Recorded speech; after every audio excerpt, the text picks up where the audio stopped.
Ya, después los que quieran pueden conversar con ella. Obvio, claro. Reclutamiento. Exactamente. Mi nombre es Fernanda Bustos, soy la presidenta provisoria de la Juventud y una de las ideas que queremos hacer efectivamente es hacer formación educativa para empezar nosotros a entrar a los debates, entrar a la universidad, entrar a los colegios, porque vemos efectivamente que estamos estudiando. Imagínense, yo salí de un liceo municipal y la chica. Ya. ¿Qué vamos a hacer esa cuestión? Lo hacemos pero ¿quién eres tú y qué más? ¿Cuál es tu rol? Que la gente sepa tu nombre y después pueden empezar ustedes. Perfecto. Ya. Eso, como dije al principio, disculpen, es mi primera vez que vengo a hablar delante de la gente. Pero como dije, soy Fernanda Bustos, estoy estudiando Economía en la Universidad de Chile y yo creo que una de las formas que nosotros podemos traer es a través de la universidad. Eso, cualquier cosa me pueden ahora contactar a través de redes sociales juventud.nacionallibertaria o por correo juventud.pnl@nacionallibertario.cl y empezar a unirse a este movimiento del Partido Nacional Libertario. Eso, muy bien. Trabajo de organización, porque todavía no tenemos la estructura electa, pero estamos avanzando en ese sentido. Y bueno, quienes tengan interés en ir sumándose para también crear las organizaciones regionales, provinciales, etc. Contactarse con ellas es siempre una buena idea. ¿Empezamos? Sí, de hecho, igual lo mío está un poco relacionado. Obviamente nosotros como fundación, como les dije antes, somos un think tank. De hecho, ahora se viene la Academia Liberal, que ya están las postulaciones abiertas para jóvenes de 16 a 30 años. Así que para los amigos, los hijos, los nietos, todos pueden postular. Ahí nos siguen en las redes sociales. Pero, y un poco más que nada como ligando, porque por lo que estoy entendiendo, el objetivo es formarse, eso. Venir a formarse también en la FPP, sí. Digámoslo así, saber cosas no duele. De hecho, nosotros hablamos mucho de economía, de pensamiento crítico, acá en la misma fundación. Tenemos acá la presentación y tenemos acá todos los jueves, nos juntamos con los jóvenes en la academia y hacemos debates. Entonces, un poco la pregunta va ligado a eso de, para ti, Johannes, ¿cómo el rol de los centros de estudio, como la FPP, cuál es el rol tan fundamental que tiene para este país y con la batalla cultural que obviamente estamos viviendo últimamente? Y yo sé que también tú has trabajado mucho en el tema de las redes sociales, entonces al final yo sé que tú eres muy crítico en todos los centros y la discusión de las ideas, y lo más importante es el debate de las ideas.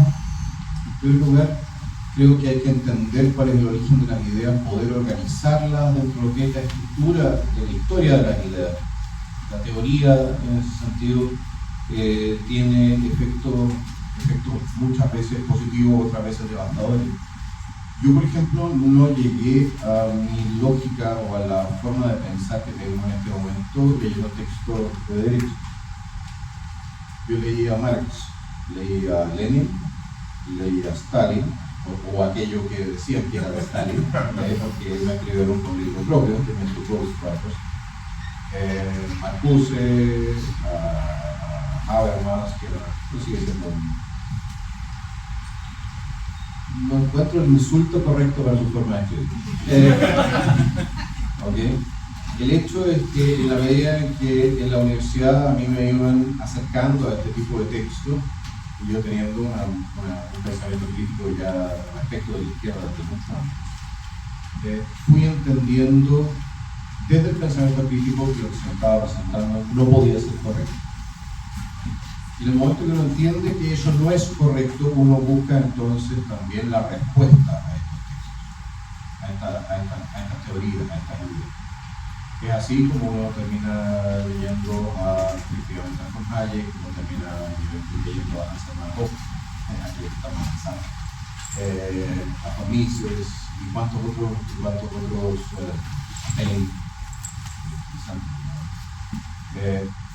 porque el camino de reconocer que a uno le están vendiendo una pomada es el momento en el cual uno también reconoce que tiene que buscar el producto de verdad.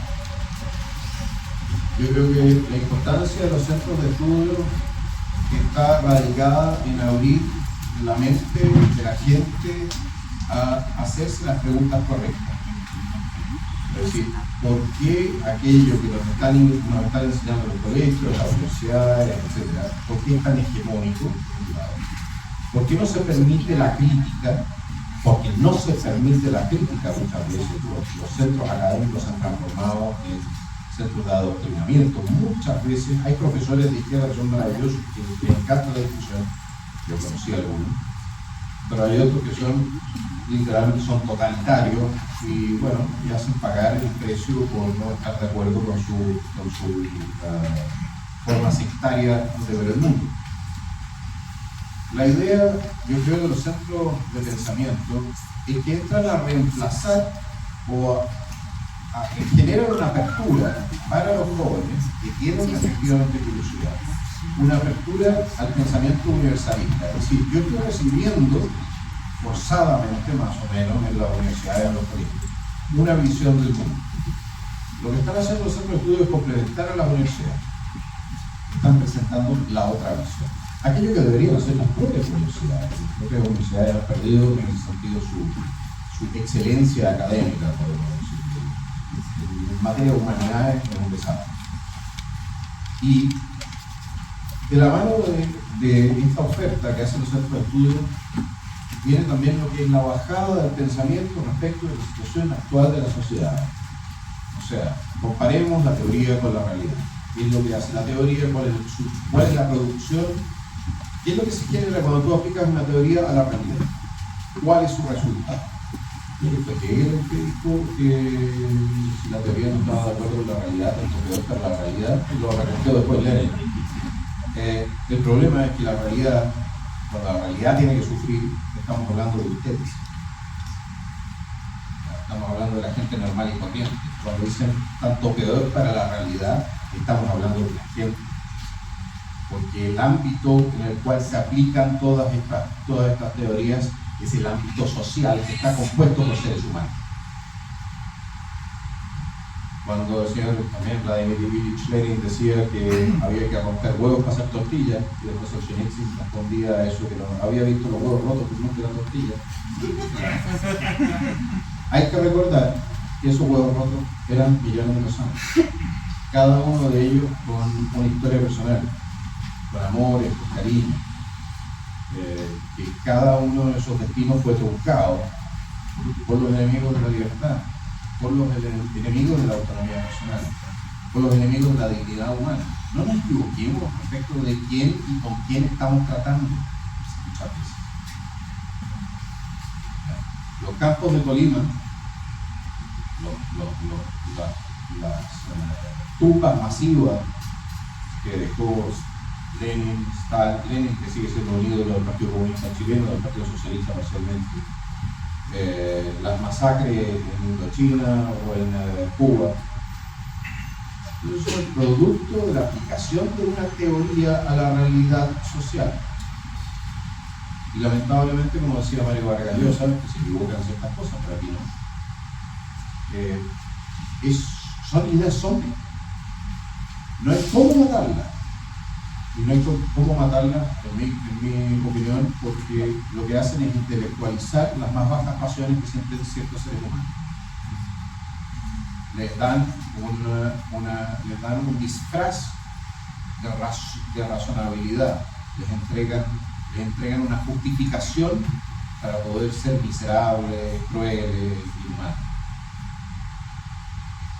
La tarea de la FPP y la tarea de muchas otras fundaciones que no son o no están tomadas por la extrema izquierda es despertar a la gente a las ideas de la libertad, pero también a los peligros de las ideas que provienen de la transversalidad.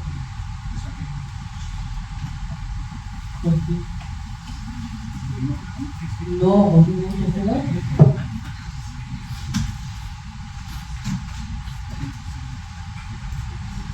No, yo te iba a preguntar respecto al...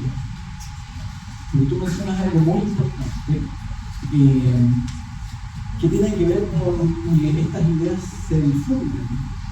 Y creo que tú haces un contraste que a mí me gusta y me llama la atención, que es el tema del, digamos así, el hombre común versus las élites, en el fondo, que es son las que inventan estas ideas, las que las movilizan y las que muchas veces las tratan de llevar a cabo a costa de las personas comunes y corrientes.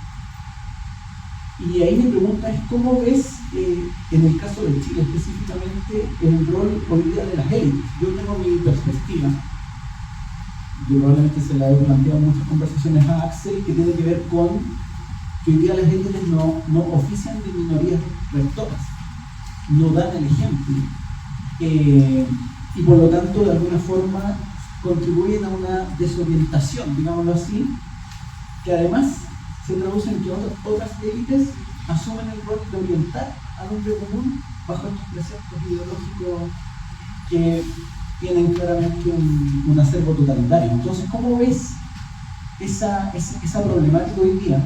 Yo soy convencido de que en realidad la forma de evitar el auge de ideologías totalitarias es promoviendo en el hombre común las ideas más bien de la libertad. Pero también hay un rol de las élites, porque al final las élites siempre son las que van tomando decisiones o de alguna forma se estructuran, ¿cierto?, sobre el resto de los mortales. Entonces, ¿cómo ves ese problema hoy día en Chile? Porque yo creo que es muy evidente en muchos aspectos a nivel de lo que vemos como élites entre comillas. Yo creo que el problema está en la definición misma de élite. Entendamos lo siguiente: libertad es lo que quiere cada ser humano, especialmente aquellos que no tienen poder. Libertad es un bien que le interesa a aquel que no es élite. Existe una contradicción evidente en los intereses entre ciertas élites que detentan el poder y aquellos que no quieren ser sujetos de la opresión del poder. Entonces, la pregunta es si tú tienes élites responsables de nuestro ser, es decir, élites que son capaces de restringir su propio poder en beneficio de la libertad de todos. Yo creo que en lo que se llama, hay una élite que colapsó en su influencia, que es la élite de la Iglesia Católica. Podemos tratar como tal. Las élites académicas fueron reemplazadas casi completamente por gente de vertientes totalitarias. Lo que se percibe como élite, aún no siéndolo en lo comunicacional, está profundamente permeado por una visión paternalista de la sociedad. Y muchas veces aquellos que se definen como conservadores también tienen visiones paternalistas del sistema. Lo que significa que pretenden o creen poder gobernar las vidas de los ciudadanos y los propios ciudadanos. Entonces, ¿cuál es cómo veo yo a las élites de Chile? En Chile las élites nunca fueron libertarias, quizás con excepción de José Miguel Carrera. ¿Ya? Pero en general las élites no han sido libertarias. Y se entiende hasta cierto punto porque para tener un sistema libertario tú tienes que tener un set de valores e ideas, y eso lo plantea Portales, un set de valores e ideas rectoras de una sociedad que sean aceptadas comúnmente por la sociedad. Es decir, cuando tú tienes una sociedad donde el 99% de las personas está de acuerdo en que robar es algo malo, vas a tener una sociedad bastante pacífica. El problema es cuando tú tienes una sociedad donde un 30% cree que meterle la mano al bolsillo al vecino para mejorarle la situación a otro es una buena idea. Es el caso de Chile en este momento. Y dependiendo de las mayorías políticas de los proyectos o del disfraz con que vengan, pueden aumentar ese 30% a 60 y 70. Porque siempre lo van a tocar a ustedes desde el punto de vista personal. Si usted no quiere que le metan la mano al bolsillo, entonces usted es malo, porque no está ayudando a la viuda, al huérfano. A los huérfanos y a los viudas no les ayuda casi nadie en este país. Se ayuda a los políticos civiles. Miremos el Sename. Miremos el Sename. 1.376 niños muertos en un periodo de tiempo, que son cuántos ahora. No hay nadie que eso. Nadie asume responsabilidad. Cierta ministra hablaba incluso de un stop. Eso es lo que somos para mí. Stop. Ese criterio La primera con el Consejo, un rol en el Consejo de Defensa del Estado, es maravilloso porque al Estado hay que defenderlo, por supuesto, de la justicia y de la decencia. Yo plantearles que nuestras élites en Chile han sido un fracaso de manera sistemática durante 200 años. La guerra civil de 1898, no 200 años, hubo un periodo mejor, pero a partir de la guerra civil de 1891, las élites emanadas de la sociedad civil en nuestro país hicieron las cosas muy, muy mal. Los niveles de corrupción que se generan de la mano del salitre, la falta de compromiso efectivo con Chile, estoy hablando de las élites sociales, generan también el espacio para el nacimiento y el desarrollo de figuras o de posiciones políticas como la de los nacionalsocialistas, los socialistas, los comunistas, que en los años 30 hacían nada en este país, era un milagro que no habíamos terminado siendo un país totalitario. Y posteriormente a eso son las élites económicas, de alguna manera también sociales, las que respaldan un sistema en el cual nosotros no nos abríamos económicamente al mundo. ¿Por qué? Porque les beneficiaba el sistema de mantener un sistema supuestamente autárquico, les beneficiaba a ellos, mientras que el trabajador promedio tenía que trabajar hasta 3 meses para poder comprar sus panes y zapatos. La miseria que se vivió en Chile, entre otras cosas, va de la mano de esa mentalidad paternalista de no, yo te voy a ayudar a través del Estado. No te voy a ayudar yo mismo, no voy a sacar, no voy a meter la mano al bolsillo y te voy a pasar plata para empezar un emprendimiento. No te voy a ayudar yo, prestándote una habitación para que puedas dormir, no. Voy a sacarle la plata al resto y así voy a sentir mejor. No, disculpa, no se pueden hacer consultas. No pueden hacer consultas, disculpa. No, disculpa, la idea con respeto a esto, por las conversaciones en el tour y nosotros somos 2 moderadores que le hacemos preguntas. Entonces, por respeto también a los demás, porque si te doy el paso a ti, te tengo que dar a todos.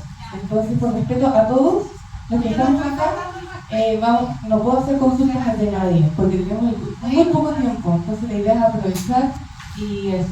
Disculpa. ¿Qué es lo que sucede entonces con nuestras élites nacionales? En algún momento renuncian también a conducir el país. Se dedican prácticamente solamente a lo económico. A los hijos les dicen, ¿sabes qué más? No seas juez, no estudies filosofía, no estudies ciencia política. ¿Cómo se te ocurre que vas a estudiar arte? Por la cual te vas a morir de hambre. Y le entregaron esos espacios completos a la izquierda. Y con eso, en la práctica, ni siquiera dieron la batalla cultural. La batalla cultural se perdió antes de empezar. Ya veníamos con un ideario muy debilitado en materia de defensa de la libertad y eso se debilitó aún más, yo diría, en los últimos 30 años.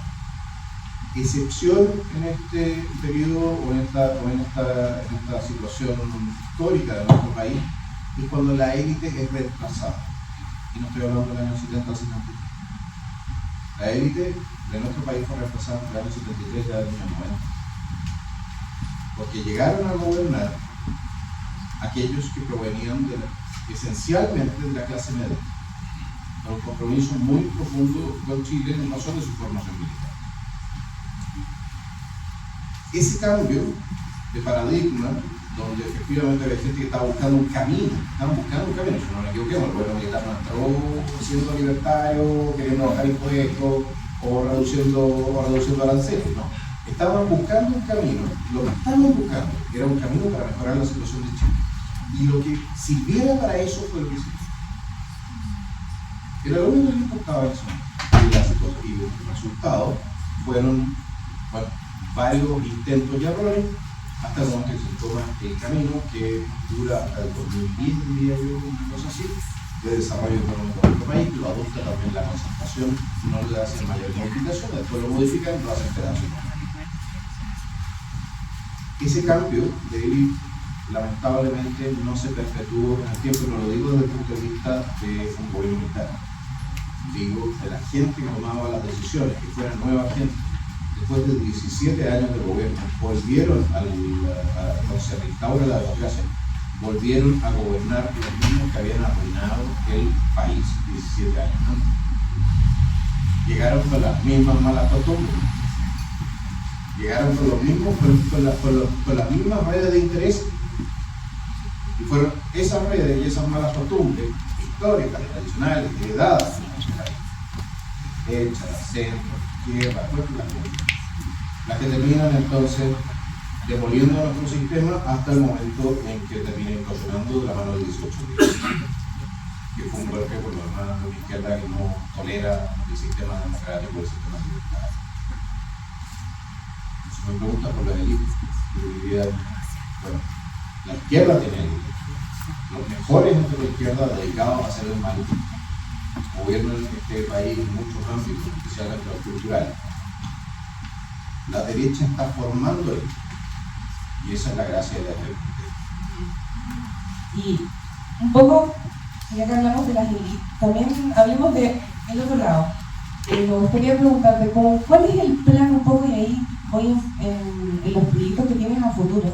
Obviamente con este nuevo partido que obviamente comenzó el 6 de marzo, ya oficial. Entonces me gustaría saber cuál es el plan un poco con las primeras directrices que tienen ustedes en las personas que no están dentro de esta élite, de las personas que quizás a veces también no pueden llegar a la información que tú has comunicado, que tú comunicas muy bien en las redes sociales, pero no todos alcanzan a llegar a esto. ¿Cuál es el plan de ustedes como para llegar a la clase un poco más baja o a la clase emergente?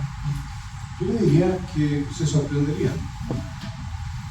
El mayor apoyo del Partido Nacional Libertario proviene del grupo social llamado C3.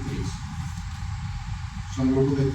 Esa es porque la definición son las clases obreras, como le decía. De allá vienen nuestros respaldos, no de Vitacura, no de las Condes.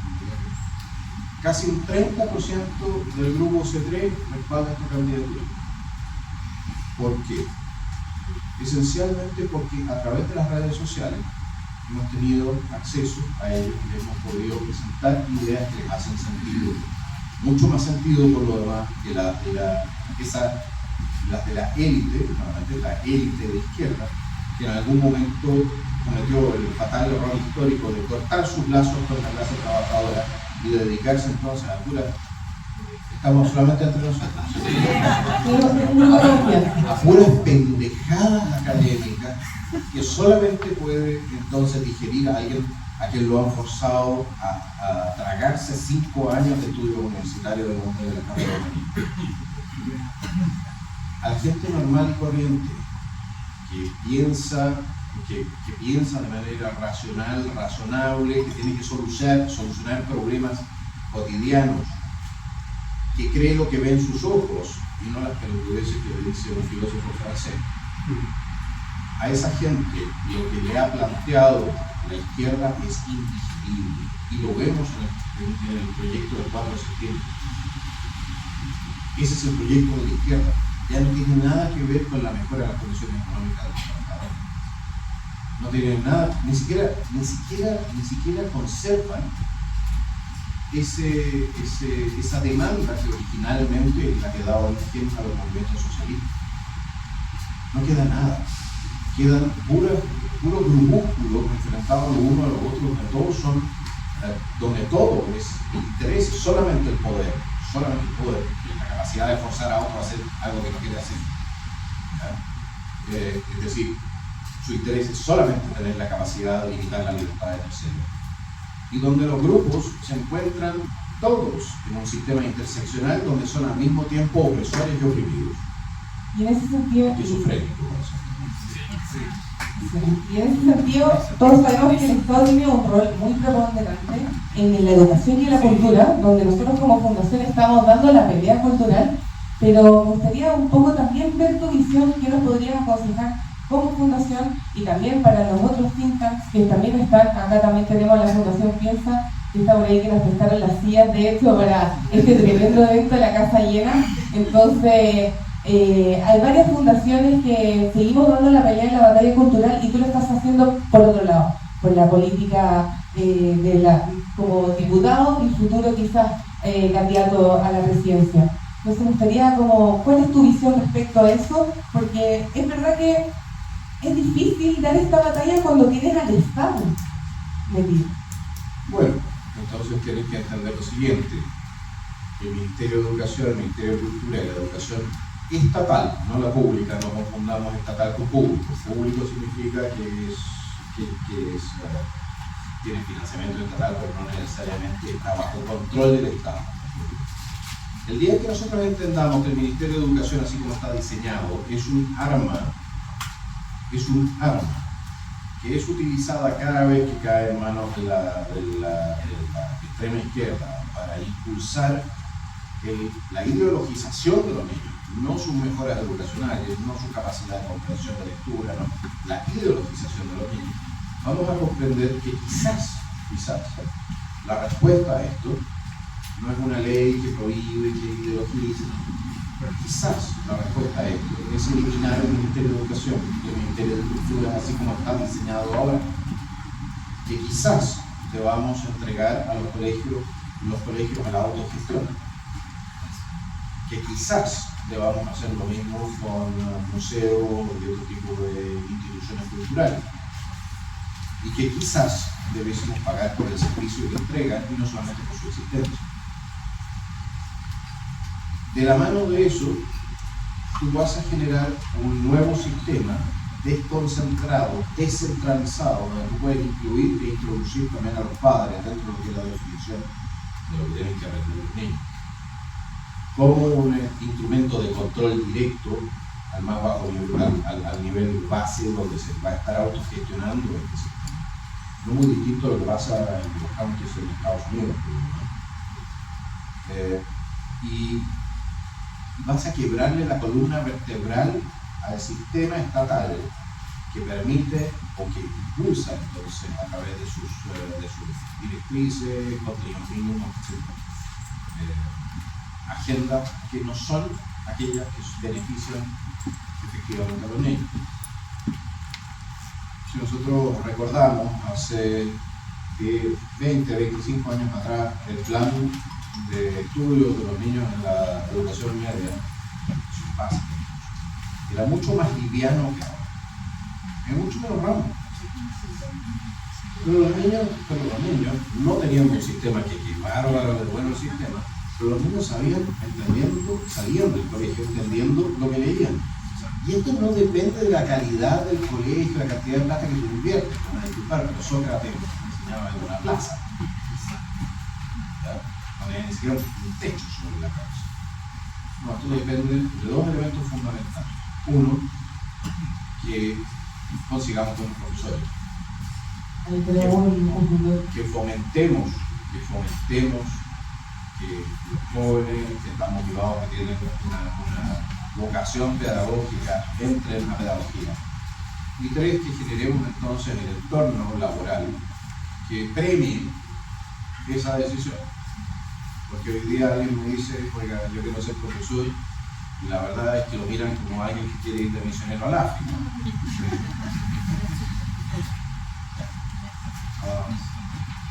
¿Cómo lo hacemos? Ya lo he planteado. Tenemos que redirigir, reordenar los recursos para que del Estado pasen a lo público, que en vez de gastarse en lo administrativo, se gasten en el servicio. Eso lo podemos hacer solamente cambiando la lógica que está funcionando el sistema en este momento y por supuesto, abriendo o liquidando la toma para que los poderes puedan competir entre ellos. Esa es, creo que, la posición. Pero no olvidar que el Ministerio de Educación, el Ministerio de Cultura, que hicimos tan contribuidos en este momento, no son una garantía, son parte del problema. Y ese problema tenemos que sacarlo de la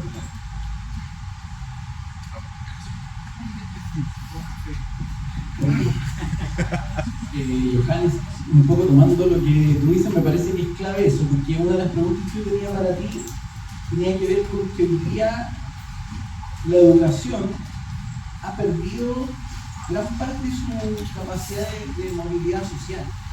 En el fondo, hoy día la educación, y ahí una gran responsable es Michelle Bachelet, se ha vuelto más elitista que nunca, probablemente, ¿cierto?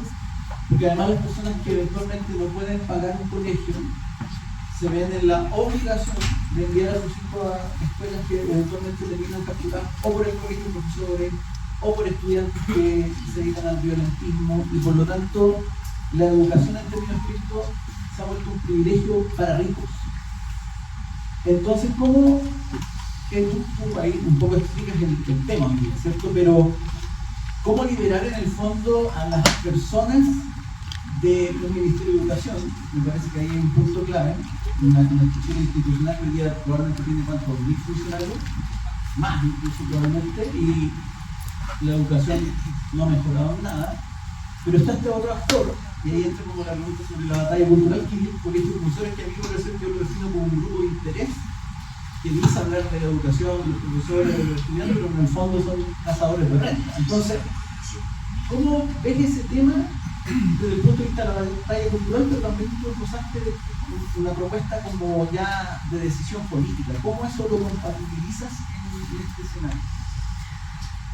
Yo quiero ver la cara del presidente del Colegio de Profesores si nosotros proponemos la autogestión de los colegios en una estructura de cooperativa.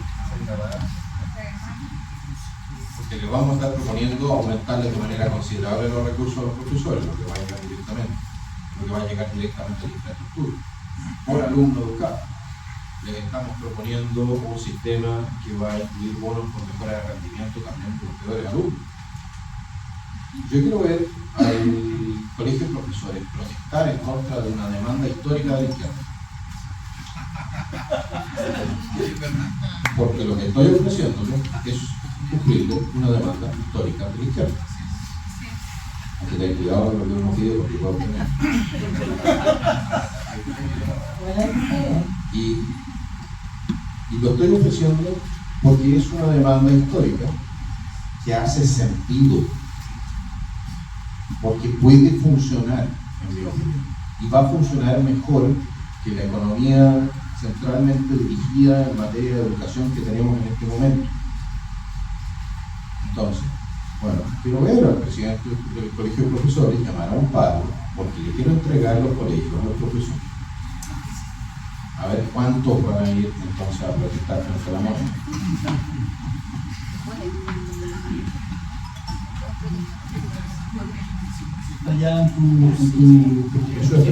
Eso es parte del programa que estamos trabajando. Evidentemente en una primera instancia no es algo que cambie de un día para otro, pero es parte de una reforma profunda del sistema que queremos implementar y para el cual se va a requerir ley. En una primera instancia no queda solamente tratar de gestionar mejor un sistema que está diseñado para ser gestionado mal.